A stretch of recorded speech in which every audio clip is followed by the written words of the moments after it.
Boa noite, meus irmãos, graça e paz. Eu queria ler com vocês Atos capítulo 16, versículo 27 a 32, que diz assim: O carcereiro despertou do sono e, vendo abertas as portas do cárcere, puxando da espada, ia suicidar-se, supondo que os presos tivessem fugido. Mas Paulo bradou em alta voz: Não te faças nenhum mal, que todos aqui estamos. Então, o carcereiro, tendo pedido uma luz, entrou precipitadamente e, trêmulo, prostrou-se diante de Paulo e Silas. Depois, trazendo-os para fora, disse: Senhores, o que devo fazer para que seja salvo? Responderam-lhe: crê no Senhor Jesus, e serás salvo tu e a tua casa.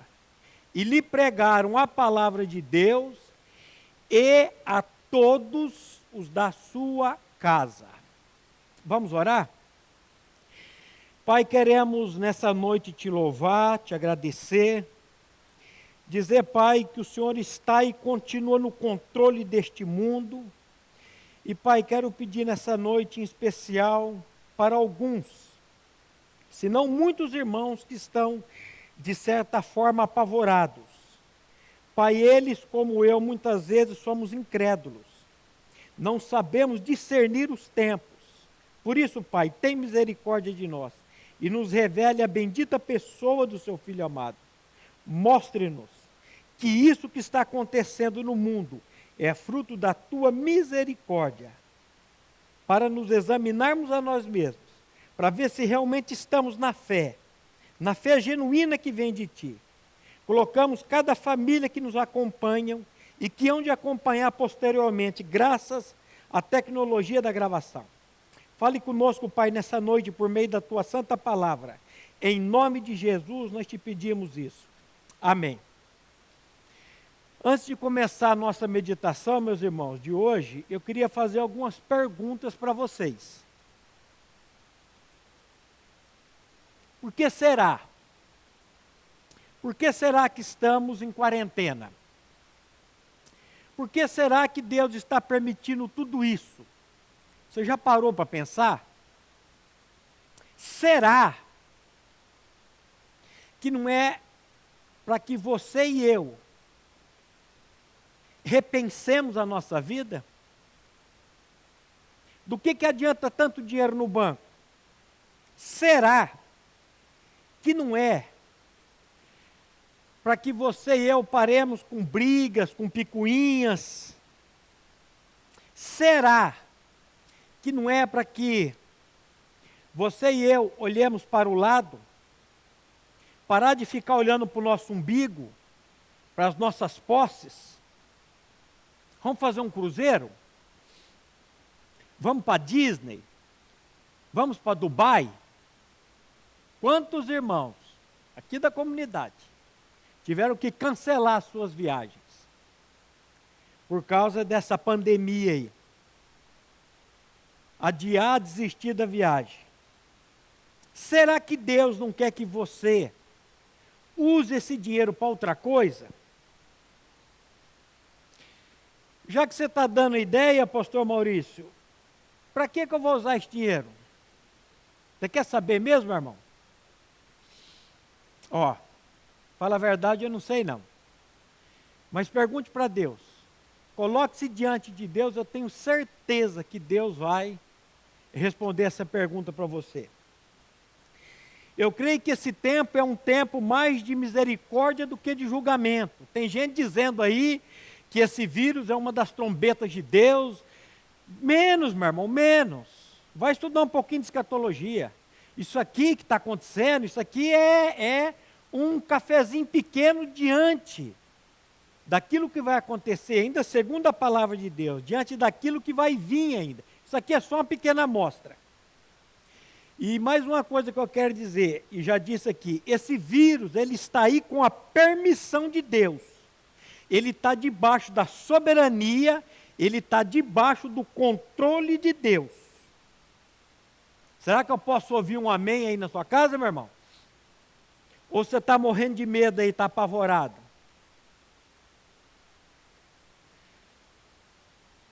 O Márcio Mizobuti, ontem à noite, ele disse para os jovens que o Paul Washer, aquele pregador americano, diz que o mundo todo está correndo para a Bíblia, para de alguma forma tentar decifrar a mente de Deus. E quando ele disse isso, eu quase que levantei a mão lá no sofá de casa.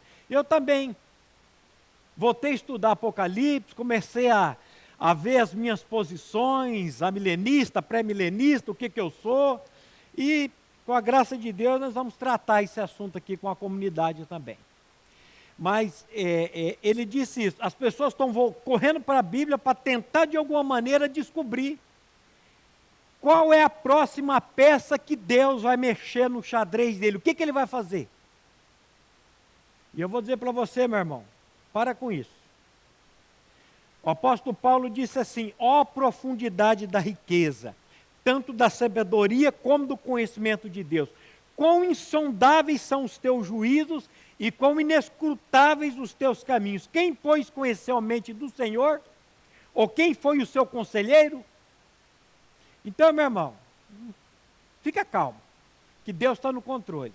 E Ele está agindo da maneira dele. Começamos essa série de estudos semana passada com o pastor Eric, no domingo de manhã, tratando sobre a criação da família, propósito de Deus, essa indagação. À noite, o nosso irmão Mário Rocha, desafios da família após a queda. Hoje pela manhã, o pastor Glênio, a Páscoa e a família. E o nosso tema hoje é a redenção da família. Como que uma família pode ser redimida? Para muitos, essa pergunta está na ponta da língua.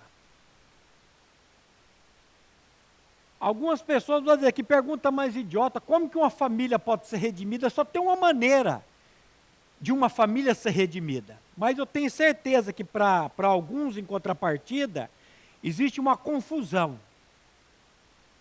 sobre esse assunto. E nós queremos hoje, com a graça de Deus, tratar sobre esse assunto, à luz da palavra de Deus. Por que as famílias estão como estão, meus irmãos? E como que elas estão? A única palavra que, quando eu comecei a preparar esse estudo, veio na minha mente e no meu coração, para descrever as famílias hoje, essa palavra chama-se caos. Caos. Adultérios, divórcios, abusos. Pena que vocês não estão aqui para me perguntar, para vocês me ajudarem. Mas a descrição da família hoje é caos.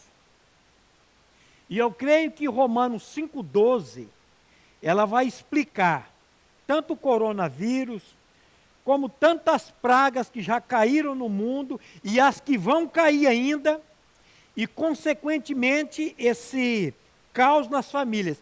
Um versículo, presta atenção, um só versículo da palavra de Deus explica tudo isso. Romanos 5,12. A palavra de Deus diz assim: portanto, assim como por um só homem entrou o pecado no mundo, e pelo pecado a morte, assim também a morte passou a todos os homens, porque todos pecaram. Como se explica o caos nas famílias hoje? Como se explica esse caos no mundo? Consequência do pecado e da queda do nosso pai Adão. Por um homem entrou o pecado, por um homem entrou o caos no mundo.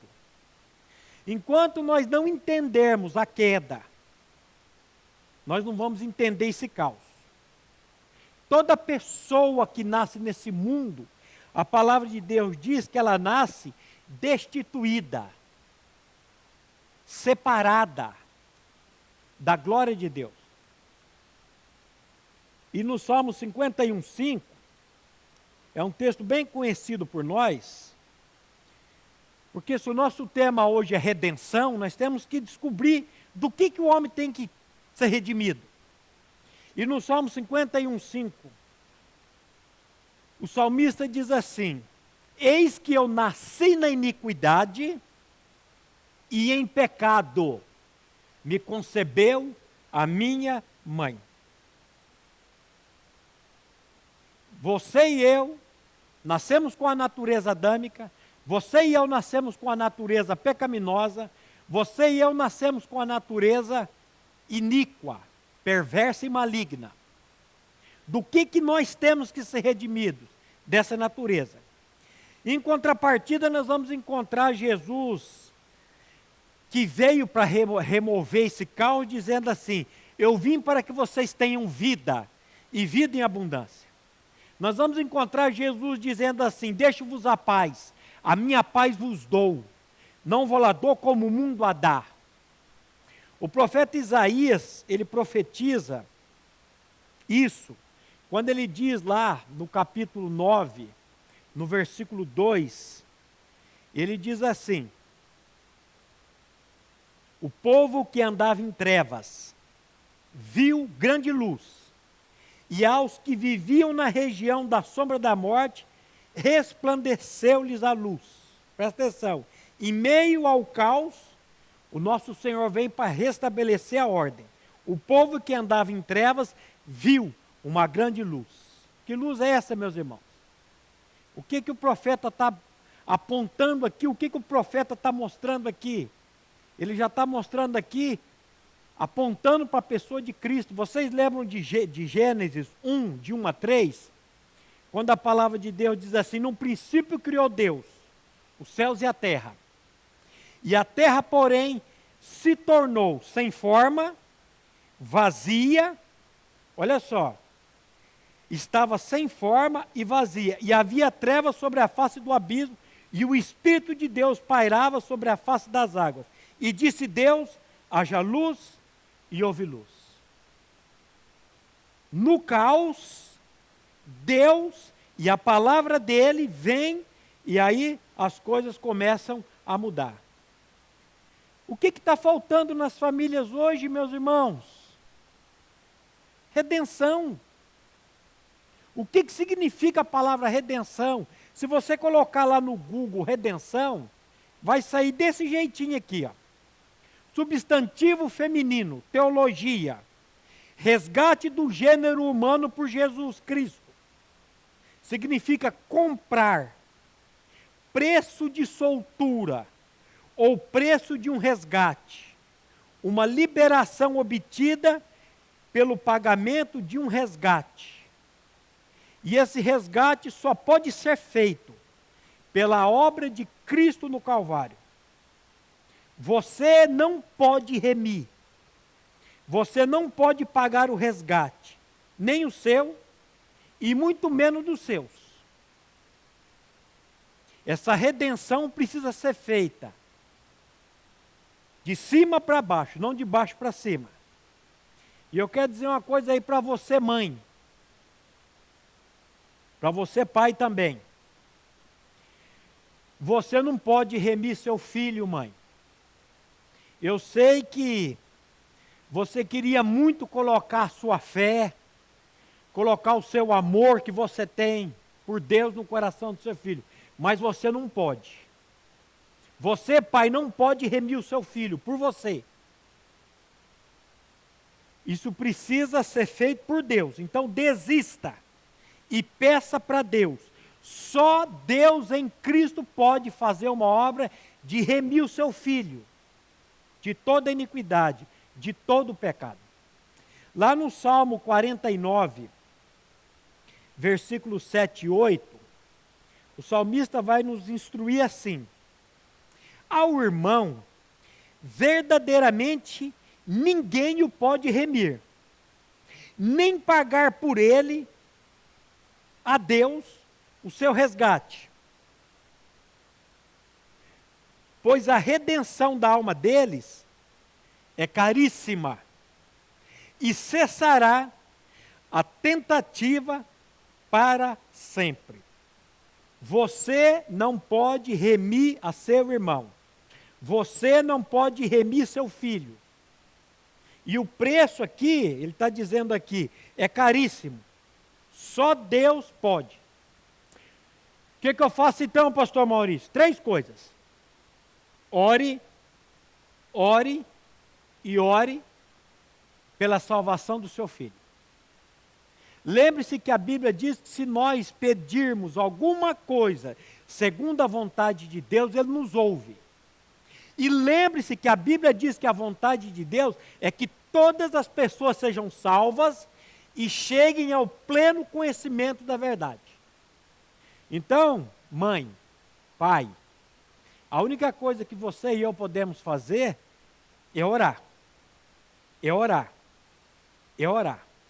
Ore, testemunhe, fale do Evangelho para sua família, fale do Evangelho para o seu filho, sem tentar convencê-lo. Lembre-se que a Bíblia diz que não é por força e nem por violência, é pelo meu espírito, diz o Senhor dos Exércitos. Então, viva o Evangelho na sua casa. Peça para Deus. Lembra aquele texto de Deuteronômio, quando a Bíblia diz: estas palavras que hoje te ordeno, primeiro estarão em teu coração, e tu as inculcarás a teus filhos, e falarás dela andando pelo caminho, ao deitar, ao levantar. Então, a primeira pessoa que precisa ser redimida na sua família, pai, mãe, e principalmente aqui o pai, é você. Você precisa ter uma experiência genuína com o Evangelho das insondáveis riquezas de Cristo, do Evangelho da graça de Deus. E aí eu pergunto para você, pai, onde que estão escondidos, ocultos, todos os tesouros da sabedoria e do conhecimento? Onde que estão ocultos isso? Onde que a Bíblia diz que estão ocultos? Naquela faculdade caríssima que você paga para o seu filho? Não. E dizendo isso, eu não sou contra a faculdade não, viu, meu irmão? Apesar de não ter feito nenhuma, eu não sou contra a faculdade não. Estudar é muito bom. Mas o que eu quero dizer para você é que todos os tesouros da sabedoria e do conhecimento, eles estão ocultos na pessoa do nosso Senhor e Salvador Jesus Cristo. E ter faculdade sem a vida de Cristo, para a eternidade não vale nada. Aqui é bom, mas para a eternidade não vale nada. No texto que nós lemos no início, encontramos um carcereiro que tira um cochilo e acorda. Quando ele acorda apavorado. Ele vê as portas do cárcere abertas e ele entra num desespero tão grande que ele puxa da espada e a Bíblia diz que ele ia suicidar-se, supondo que os presos tivessem fugido. Aí Paulo dá aquele brado: não te faças nenhum mal, que todos aqui estamos. Então o carcereiro, tendo pedido uma luz, olha que coisa interessante, ele pede uma luz. Só a luz de Cristo pode nos tirar desse caos. Somente a obra de Cristo pode restaurar sua família. Somente o justo, que é Jesus Cristo, pode nos justificar. Porque a Bíblia diz que Jesus, ele é o justo e ele é o justificador, mas daquele que tem fé nele, na obra dele. Nós encontramos essa verdade em Romanos, capítulo 3, versículo do 23 ao 26. Quando Paulo diz assim: pois todos pecaram e carecem, ou destituídos estão da glória de Deus, sendo justificados gratuitamente por sua graça, mediante a redenção que há em Cristo Jesus, a quem Deus propôs no seu sangue como propiciação, mediante a fé, para manifestar a sua justiça, por ter Deus, na sua tolerância, deixado impunes os pecados anteriormente cometidos, tendo em vista a manifestação da sua justiça no tempo presente, para que ele mesmo ser justo e o justificador daquele que tem fé em Jesus. Presta atenção, ele é justo e ele é também o justificador. Jesus Cristo, Filho de Deus, é o único que pode te justificar, que pode justificar a sua família. O único, somente Ele. O que é redenção? Nós vimos aqui, é o preço que Jesus pagou, ou o preço que foi pago para nos justificar.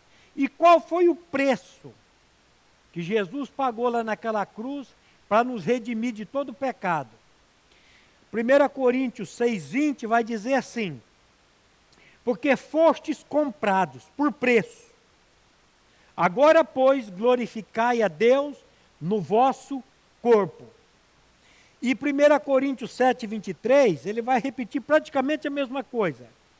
Por preço fostes comprados, não vos torneis escravos de homens. Meu irmão, que preço que foi esse? Qual foi o preço que Deus pagou para nos justificar? Todo o sangue do Filho dele vertido naquela cruz. A redenção para Deus custou um preço altíssimo, caríssimo. Por quê? Porque todo o sangue do Filho dele foi vertido na cruz do Calvário. Então nós somos aqui comprados por preço, por bom preço. A Bíblia diz que Deus lançou para trás de si todos os nossos pecados. E aonde que esses pecados foram cair, meus irmãos? Você lembra de Isaías 38:17? Ainda bem que o Guilherme trouxe mais uma aguinha aqui, senão... Isaías 38:17. Eis que foi para a minha paz que tive eu grande amargura. Meus irmãos, eu vou dizer uma coisa aqui que pode até assustar alguns. Mas eu tenho dado graças a Deus por esse coronavírus. Porque ele está dando uma chacoalhadinha na figueira. É no momento do problema, é no momento da dificuldade que você vai ser trabalhado por Deus, fortificado em Deus. Olha o que o profeta está dizendo aqui. Eis que foi para a minha paz que estive eu em grande amargura.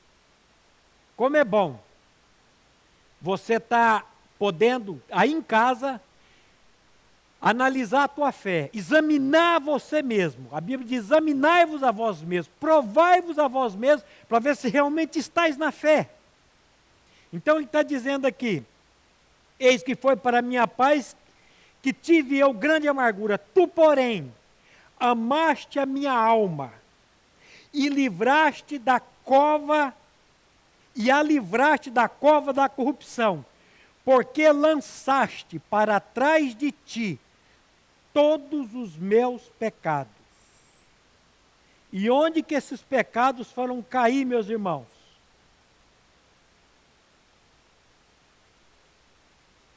Você quer saber onde que esses pecados foram cair? Vamos lá para Mateus, capítulo 15, versículo 33 e 34, quando Jesus está dizendo aí para o Pai: chegada a hora sexta, houve trevas sobre a terra, toda a terra, até a hora nona. A hora nona exclamou Jesus em alta voz: Eloi, Eloi, lama sabactani, que quer dizer: Deus meu, por que me desamparaste? O que é desamparar, meu irmão? Desamparar é fazer isso aqui que eu vou fazer agora. Desamparar é virar as costas. O que Deus fez? Ele virou as costas para o filho dele para desamparar o caos que está na sua família, o caos que estava na minha família, e o caos que continua na minha família, mas Deus vai tratando. Porque a Bíblia diz que é de fé em fé, de glória em glória, de graça em graça. Nós estamos crescendo, eu estou crescendo. A minha esposa está crescendo, as minhas filhas estão crescendo, mas o caos principal, que era a morte espiritual, isso aí nós já estamos libertos disso. Nós vamos tratar disso aqui um pouquinho mais para baixo. Então, eu queria que você entendesse o que Deus fez. Ele virou as costas para o filho dele lá na cruz do Calvário. Deus meu, por que tu me desamparastes? O profeta está dizendo que Deus lançou para trás de si todos os nossos pecados. Deus pegou essa natureza de pecado que você nasceu, que eu nasci, e lançou-a sobre o corpo santo do seu Filho Jesus Cristo. Foi isso que ele fez, por você e por mim. Por que Jesus teve que ser levantado da terra? Você lembra João 12:32? Quando Jesus foi crucificado numa cruz no chão, e quando ele foi levantado da cruz, e ele vai dizer assim: e eu, quando for levantado da terra, atrairei todos a mim mesmo. Exatamente nesse momento de João 12:32, houve a nossa redenção. Quando Cristo, lá naquela cruz, ele levou sobre o corpo santo dele a nossa natureza pecaminosa, a nossa natureza adâmica, na morte do Cordeiro. Lembra aquilo que João diz? Quando João vê Jesus, em João 1:29, e ele vira e fala: eis o Cordeiro de Deus que tira o pecado do mundo. Eu sempre nessa época de Páscoa, eu faço essa lembrança. João não disse assim: eis o coelho de Deus que tira o pecado do mundo. Porque o mundo hoje tira o cordeiro de cena para colocar um raio de um coelho em cena. E se perde o significado real da Páscoa. O significado real da Páscoa é o cordeiro que foi imolado por você e por mim lá na cruz do Calvário. Eis o Cordeiro de Deus que tira o pecado do mundo. Aonde, quando que Jesus tirou o nosso pecado? Lá na cruz, quando ele foi levantado da terra, ele atraiu a si o nosso pecado. Quando Paulo diz: eu estou crucificado com Cristo e vivo não mais eu, mas Cristo vive em mim. O que é redenção? Redenção é Cristo habitando em mim.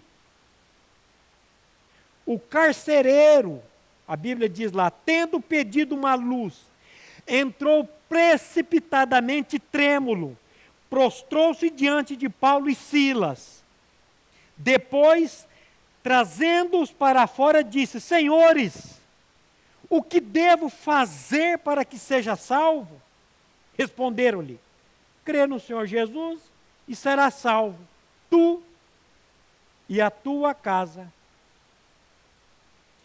E alguns, quando leem esse versículo aqui, dizem equivocadamente: eu só preciso crer em Jesus e todos os meus familiares serão salvos. Como que fosse uma coisa automática. Será que é isso que o texto está dizendo? Eu não creio. Algumas pessoas pensam assim: no momento que eu creio que eu sou salvo, como de uma maneira sobrenatural, toda a minha família é salva. Mas não é isso que o versículo está dizendo não, meus irmãos. Existe uma promessa aqui? Eu creio que existe. Que promessa? Todo que crer será salvo. Essa é a promessa. Se a tua família crê, se a minha família crê, ela será salva. Deus não tem neto, Deus não tem sobrinho, Deus não tem agregado, Deus não tem primo de segundo grau. Deus só tem filhos que foram gerados por Ele, mediante a palavra dEle. Aqueles que receberam a Cristo como Senhor, a Bíblia diz: lhes foi dado o poder de serem feitos filhos de Deus.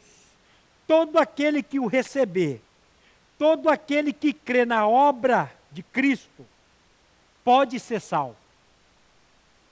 Lá em João 1, de 11 a 13, a palavra de Deus nos diz essa verdade. Veio para o que era seu, e os seus não receberam. Mas a todos quantos o receberam, deu-lhes o poder de serem feitos filhos de Deus, a saber os que creem no seu nome, os quais não nasceram do sangue, não nasceram da vontade da carne, nem da vontade do homem, mas de Deus. Durante muitos anos, eu tive muita vontade que as minhas filhas nascessem de novo, mas elas nasceram de novo no tempo do Senhor. Deus fez a obra dele no tempo dele. Agora, como que eu recebo? Porque ele está dizendo aí, mas a todos quantos o receberam. Será que é só eu dizer, Jesus, eu te recebo? Será que é só isso? Como uma fórmula mágica? E eu viro e falo, Jesus, eu te recebo como Senhor e estou salvo, está pronto o negócio? Será que é isso? Não. Eu vejo aqui, meus irmãos, uma necessidade de uma perseverança, de um clamor legítimo a Deus. Senhor, tem misericórdia de mim. Senhor, opera essa obra na minha vida. Senhor, tem misericórdia. Senhor, opera o confessar a palavra, o homologar a palavra. Eu estou crucificado com Cristo. A Bíblia diz, levando sempre, por toda parte, o morrer, ou a mortificação de Cristo, para que a vida dele se manifeste também em nossos corpos. É você estar confessando isso, não é simplesmente, eu recebo Jesus e estou salvo. Não. Uma perseverança nisso, meu irmão. Um clamor diante de Deus. Ninguém vai ser salvo pela fé do pai, ninguém vai ser salvo pela fé da mãe, pela fé da avó. É verdade que nós temos sim promessas na palavra de Deus acerca dos nossos filhos. E eu creio nisso. É verdade que quando consagramos nossos filhos, isso é um ato de fé e de uma entrega a Deus, a Ele. Ou você acha que a consagração é apenas um ritual da primeira igreja batista de Londrina? A consagração, meu irmão, é uma ordenança da palavra. A Bíblia manda você consagrar. Você sabe como que eu, pastor Maurício, enxergo a consagração? Eu vejo a consagração como uma entrega voluntária do filho a Deus. Você está entregando o seu filho para Deus. Senhor, ele é teu. O Senhor cuida dele. Eu lembro quando eu fiz aqui, bem nesse cantinho aqui, há 23 anos atrás, a consagração da minha filha, da minha primeira filha Isabela a Deus. Pastor Glênio virou e disse assim, Maurício, de quem que é essa menina? De quem que é Isabela? Eu disse, do Senhor. Você sabe o que é consagração? Você está entregando ela para o Senhor, é isso? Eu falei, é, pastor. O pastor Glênio ainda virou e disse assim, se ele quiser levar ela amanhã. Eu pensei comigo, off course. Isso é coisa do homem falar. Primeira filha. E eu dei uma respirada ali, dei uma engolida seco e virei para ele e falei, pastor, é do Senhor. Se ele quiser levar, louvado seja o nome dele. E minha filha está aí, se não me falha a memória, com 23 anos de idade. E o Senhor não a levou ainda. Não sei quando ele vai levar, não sei. Eu sei de uma coisa. Ela foi consagrada a Deus, ela foi entregue a Deus. O que é a consagração, na minha visão? Quando você consagra um filho, você está entregando, você está colocando esse filho, essa filha, como alvo da graça divina. Dizendo, Senhor, toma, ela é tua. E meu irmão, tudo que você coloca diante de Deus, seja um filho, seja uma empresa, seja o que for, você pode ter certeza que Deus vai tomar para si e Ele vai fazer da maneira dele. Agora, todos nós precisamos passar por uma salvação pessoal. E essa salvação pessoal se aplica somente àqueles que creem em Cristo, e não a sua casa inteira. Todos da sua casa que crerem em Cristo também serão salvos. Não é porque eu criei que automaticamente as minhas filhas estão salvas. Não.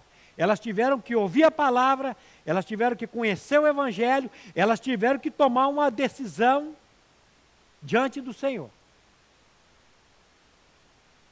Como disse o Mário aqui, a Cota também disse que essa palavra da Cota, ninguém vai para o céu de vã. Não existe salvação da família vindo na garupa. A salvação é pessoal. Assim como eu fui salvo em Cristo, como a minha esposa foi salva em Cristo, as minhas filhas também precisam ser salvas em Cristo. Eu queria que você, pai, você, mãe, fechasse os seus olhos agora. Eu não estou acabando a pregação, não, calma aí. Mas eu queria que você fechasse os seus olhos agora e pensasse, imaginasse o seu filho, a sua filha.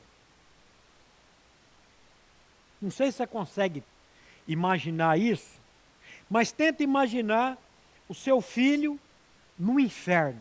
Feche os teus olhos e pense no seu filho sofrendo no fogo do inferno.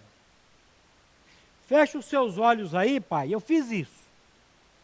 E tenta imaginar o seu filho no tormento eterno.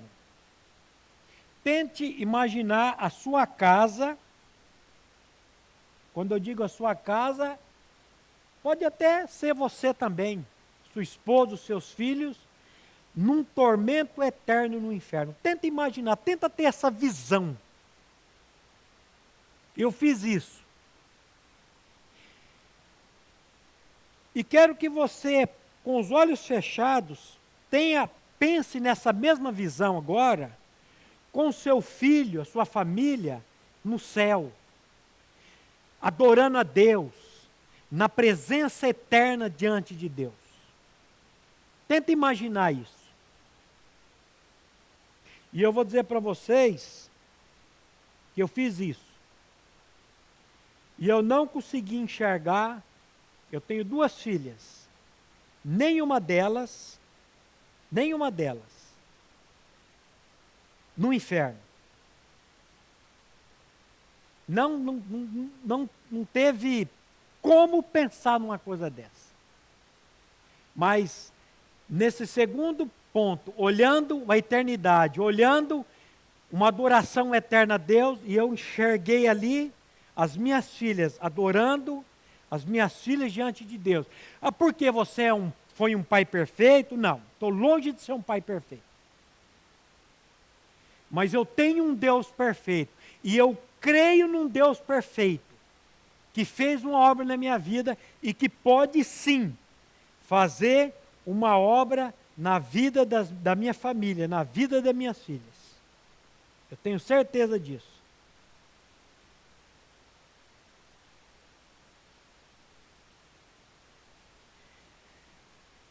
Lá em Isaías 54, 13, eu creio, meus irmãos, que Deus não me deu filhos para a perdição. Agora, eu não estou agarrado nisso, não é porque eu creio nisso, não é porque eu tenho conhecimento bíblico disso, que eu não vou pregar o evangelho para minhas filhas, que eu não vou orar pelas minhas filhas. Conversando, minha filha chegou hoje, agora na hora do almoço de governador Celso Ramos, ela disse que não viria, chegou de surpresa, e que surpresa boa. Mas a semana passada, conversando com ela, pelas tecnologias aí do FaceTime, e eu, com minha esposa, conversando com elas, e a minha filha começou a falar de Cristo, da obra de Cristo, E a minha esposa começou a chorar. E a minha filha falou, por que você está chorando, mãe? Aí eu falei, é porque tua mãe acha que você não está salva, ou que você vai para o inferno. Eu já aproveitei ali, já fiz um teatro meio macabro. E a minha esposa falou, não, não é isso, Gente, pai, mãe, você que tem filho pequeno, plante a palavra, fale desse Cristo, fale da palavra do seu filho. A palavra do Senhor não. Mas e o meu filho que já está adolescente, ou já está adulto, que vive na farra, calma, não se desespere, nós vamos ver aqui. Nós vamos ver aqui. Ore por esse filho, mas você que tem oportunidade, a gente vê agora, por causa de todo esse problema aí, desse vírus aí, dessa quarentena, vontade de falar umas coisas aqui, mas não vou falar não. A falta das crianças aqui de estar participando ali dos departamentos, eles estão ali ouvindo a palavra, aprendendo da palavra. Eu me lembro agora do Márcio Mizobuti, que nasceu dentro dessa comunidade e chegou numa idade, ele virou para a mãe, abandone, não quero saber desse Deus aí, não quero saber de nada disso não. E foi para o mundão. Mas a palavra foi semeada. E Deus, há poucos anos atrás, o Senhor trouxe tudo aquilo que foi plantado na vida do Márcio Mizobuti e ele se rendeu ao Senhor. Então, meu irmão, minha irmã, fica tranquila. E plante isso no coração do seu filho, trate nele com isso. Eu creio, volto a dizer, eu creio que Deus não nos deu filhos para a perdição. Isaías 54:13 diz assim, todos os teus filhos serão ensinados do Senhor, e será grande a paz dos teus filhos. Todos os teus filhos serão ensinados, ou discípulos do Senhor, e será grande a paz dos teus filhos. Eu não sei muitas coisas sobre a vida das minhas filhas. Se elas vão casar, uma já casou. Se elas vão ter filhos. Mas uma coisa eu sei. É que elas irão passar a eternidade na presença de Deus. Isso eu tenho certeza absoluta. E que a paz delas, a Bíblia diz, será grande. Porque a verdadeira paz está na pessoa de Cristo. E elas creem na pessoa de Cristo. Elas creem na obra de Cristo. Elas creem que a obra de Cristo foi suficiente, que a obra de Cristo foi cabal. A família do carcereiro não foi salva automaticamente. Eu gostei muito dessa ilustração, dessa história aqui, eu queria ler para vocês. Imagine que Paulo esteja em um barco, jogando uma corda para o carcereiro. Ele e toda a sua família estão na água depois de um naufrágio. Paulo diria, agarre a corda, carcereiro, e você e toda a sua família será salva. Obviamente, a corda seria o único meio de salvação. Para quem agarrasse a corda, de nada adiantaria o carcereiro agarrar a corda e seus filhos não. A salvação estaria disponível a todos na corda. O ato de agarrá-la é o que garantia o mesmo destino para todos. Tanto Paulo como Silas não pregam a palavra somente ao carcereiro, mas a todos que estavam em sua casa. Se isso não fosse verdade, nós não teríamos o versículo 32 de Atos 16, que diz assim, e lhes pregaram a palavra de Deus e a todos os da sua casa. O que farei para ser salvo? Crê no Senhor Jesus e será salvo tu e a tua casa. E a palavra foi pregada ao carcereiro e também ele está dizendo aqui, e lhe pregaram a palavra de Deus e a todos os da sua casa.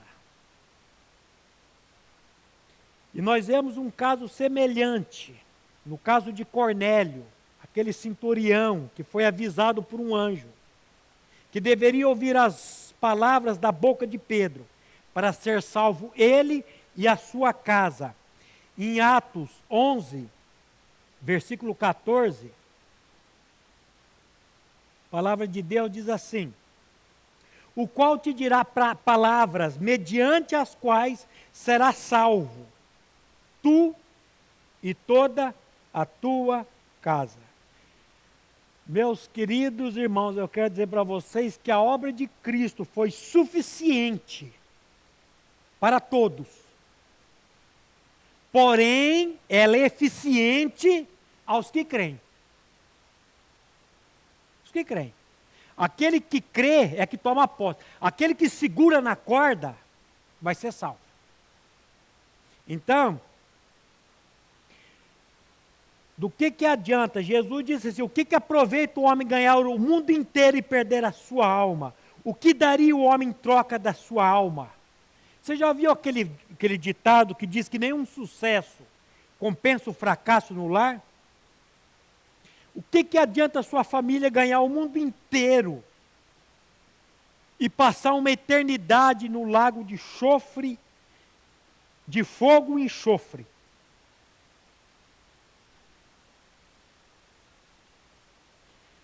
E por isso que eu pedi para você fechar os olhos e imaginar a sua família, seu filho, nessas duas posições. E meu irmão, eu queria ler com você esse texto de 2 Crônicas 7,14, porque nós temos, você tem esperança. Assuma o seu papel diante de Deus Pai, pedindo a Ele por graça, por misericórdia, para que Ele salve a sua família. E 2 Crônicas 7,14, a palavra de Deus nos diz assim: se o meu povo, que se chama pelo meu nome, se humilhar e orar, e me buscar, e se converter dos seus maus caminhos, então eu os ouvirei dos céus, perdoarei os seus pecados e sararei a sua terra. Vá diante de Deus e clame a Ele por socorro. Pai, ore pela sua família. Clame a Deus pela salvação dos seus. Lembre-se que a obra já foi consumada. Não perca tempo, Pai, em nome de Jesus. Ore pela salvação dos seus filhos. E Ele está dizendo que Ele vai ouvir, que Ele vai fazer a obra para a glória dEle. E eu queria ouvir um amém aí na sua casa. A obra já foi consumada. Descanse, meu irmão, e pregue a palavra. A Bíblia diz: a tempo, fora de tempo. A Livraria PIB Londrina procura selecionar cuidadosamente seus títulos e autores a fim de oferecer um conteúdo alinhado com o Evangelho de Jesus Cristo. Bíblias, livros de teologia, devocionais, literatura infantil, biografias, comentários bíblicos e muito mais. Dispomos também de um acervo de CDs e DVDs das mais de 5.000 mensagens ministradas na Primeira Igreja Batista em Londrina. Visite a Livraria PIB Londrina e conheça ainda mais. Livraria PIB Londrina, de segunda a sexta, das 13h30 às 18 horas. Endereço na Avenida Paraná, 76A, próximo ao Calçadão, bem no centro de Londrina. Ligue para 3372-8921 ou acesse o site www.livrariapiblondrina.com.br.